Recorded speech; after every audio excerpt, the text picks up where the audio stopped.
ایک मुसाफिर हज पर जा रहा था।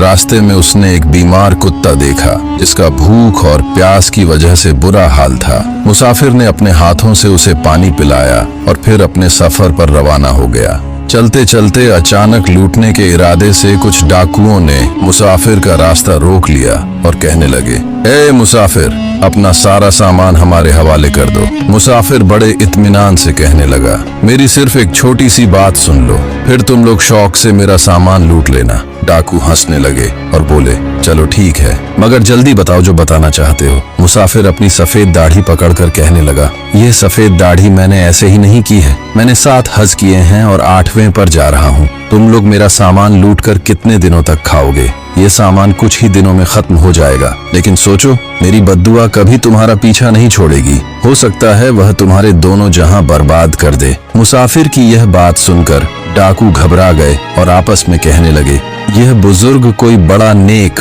और इबादत गुजार मालूम होता है, इसकी बद्दुआ से हमें बचना चाहिए। फिर डाकुओं ने हाथ जोड़ लिए और बोले, ऐ भले आदमी, हमें माफ कर दो, हमसे गलती हो गई। अब तुम अपने रास्ते जाओ और हम अपने रास्ते जाते हैं। डाकुओं ने अभी कुछ कदम ही उठाए थे कि अचानक डाकुओं पर बादशाह के सिपाहियों ने हमला कर दिया और डाकुओं को गिरफ्तार कर लिया। जब डाकू पकड़े गए तो एक डाकू दूसरे से कहने लगा, देखा, बुजुर्ग की बद्दुआ का नतीजा। फिर सिपाही डाकुओं को बादशाह के दरबार में ले जाकर पेश कर दिया। उस बादशाह की एक नौजवान बेटी थी जो एक खतरनाक बीमारी में मुब्तला थी। डॉक्टरों और हकीमों ने यह कहकर जवाब दे दिया था कि अब उसे सिर्फ किसी नेक इंसान की दुआ ही शायद बचा सकती है। इसलिए बादशाह ने डाकुओं से कहा, अगर तुम लोग मुझे किसी ऐसे नेक इंसान का पता बता दो जिसकी दुआ से मेरी बेटी ठीक हो सके, तो मैं तुम लोगों की सारी चोरियां माफ कर दूंगा।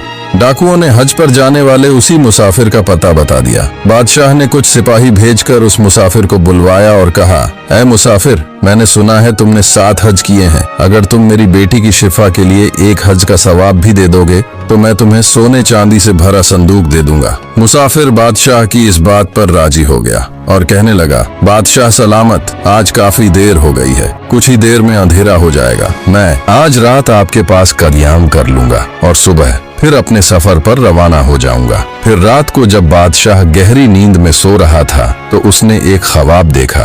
ख्वाब में एक नूरानी चेहरे वाला सफेद पोश शख्स कह रहा था, इस मुसाफिर का एक भी हज कबूल नहीं हुआ है, तुम हज के सवाब को छोड़ दो। इस मुसाफिर ने रास्ते में एक बीमार कुत्ते को पानी पिलाया था, उसी नेकी का सवाब ले लो, तुम्हारी बेटी को शिफा मिल जाएगी। सबक, मुसाफिर खुद को एक बड़ा हाजी समझ रहा था, लेकिन कुत्ते को पानी पिलाना उसके लिए एक मामूली अमल था। मगर कौन जानता है कि अल्लाह किस बात पर राजी हो जाए।